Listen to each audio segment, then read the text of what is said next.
Pernah nggak sih kamu datang ke acara kumpul atau pesta, tapi malah berdiri di pojokan sambil pura-pura sibuk main HP? Atau ketemu orang baru, otak tiba-tiba blank, akhirnya cuma bisa senyum canggung, lalu berharap cepat-cepat ada yang nyelamatin obrolan itu? Tenang, kamu bukan satu-satunya. Banyak orang, termasuk mereka yang terlihat percaya diri di luar, pernah merasakan hal yang sama.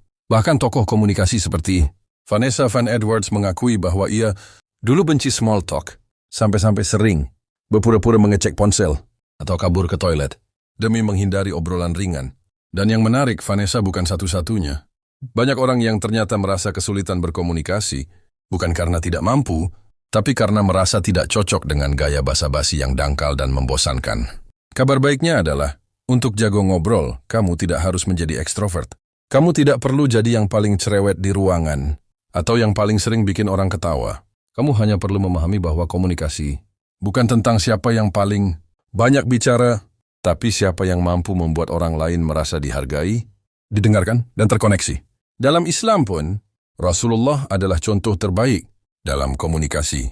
Beliau pendengar yang luar biasa, hanya berbicara yang baik atau diam, dan setiap kata-katanya mengandung makna. Mari kita bahas pelan-pelan bagaimana kamu bisa menjadi komunikator yang tulus, efektif, dan tetap jadi diri sendiri. Pertama, ubah fokus dari bagaimana saya terlihat menarik menjadi bagaimana saya bisa tertarik pada orang lain. Ini prinsip utama dalam buku Just Listen karya Mark Goulston.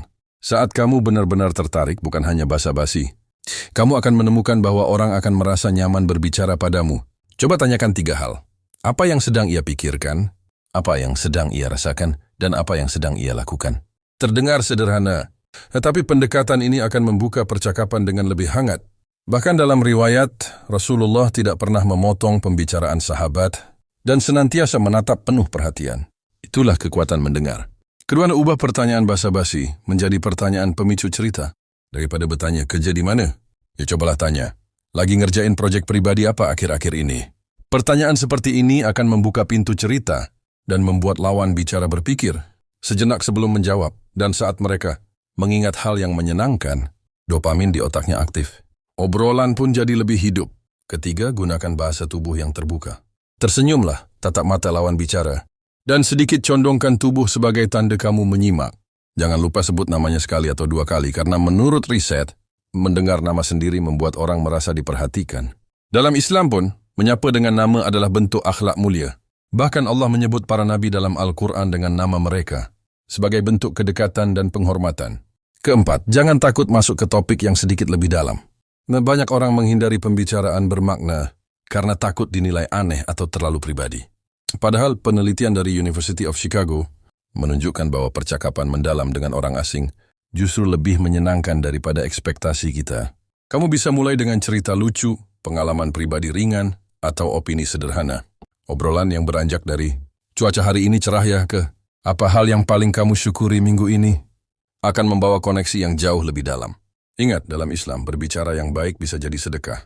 Saat kita berbicara tulus dan memberi dampak positif, kita tidak hanya membangun relasi, tapi juga menanam amal jariah dalam bentuk kebaikan lisan. Dan kelima, praktik dan konsistensi. Seperti halnya beribadah, keterampilan ngobrol juga perlu latihan. Mulai dari target ngobrol dengan 1 orang baru dalam seminggu, kemudian meningkat jadi 2, 3, dan seterusnya. Latihan perlahan akan membuatmu terbiasa membaca situasi, memahami bahasa tubuh, dan membangun intuisi sosial yang kuat. Jangan berkecil hati jika sesekali masih kikuk. Bahkan para sahabat Nabi pun awalnya ada yang pemalu, seperti Utsman bin Affan. Tapi tetap menjadi sosok yang bijak dan penuh pengaruh karena ketulusan dan adabnya. Komunikasi yang baik bukan tentang volume suara, tapi ketulusan hati. Keenam, jangan remehkan kekuatan senyum dan doa. Sebelum masuk ruangan, ucapkan doa singkat seperti, Ya Allah, mudahkan lisanku dan lapangkan dadaku. Ini bukan sekadar spiritualitas, tapi juga memberi ketenangan psikologis. Hati yang tenang, wajah yang ramah, dan niat yang baik akan membuka pintu-pintu percakapan. Ketika kamu hadir dengan energi positif, orang akan lebih mudah menerima keberadaanmu. Dan yang terakhir, jadilah pribadi yang hadir. Bukan hanya secara fisik, tapi juga secara emosional. Letakkan ponsel saat berbicara. Dengarkan dengan utuh. Respon dengan hati. Bahkan diam yang kamu berikan, jika disertai perhatian, bisa lebih bermakna daripada ribuan kata. Itulah yang membuat Rasulullah dicintai para sahabat, karena kehadiran beliau yang utuh, Jadi kamu tidak perlu menjadi orang yang paling ramai ataupun paling lucu. Kamu hanya perlu jadi versi terbaik dari dirimu sendiri yang mau mendengar, belajar, dan memberi perhatian yang tulus. Dunia ini tidak hanya butuh suara keras, tapi juga hati yang dalam. Dan bisa jadi obrolan kecilmu hari ini adalah awal dari persahabatan besar, peluang baru, atau bahkan keberkahan tak terduga. Maka jangan remehkan percakapan ringan, karena dalam setiap interaksi ada ladang pahala dan pembelajaran. Selamat mencoba.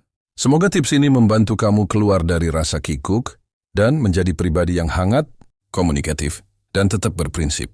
Jangan lupa, jago ngobrol itu bukan tujuan akhir tapi jembatan menuju koneksi yang lebih bermakna. And then the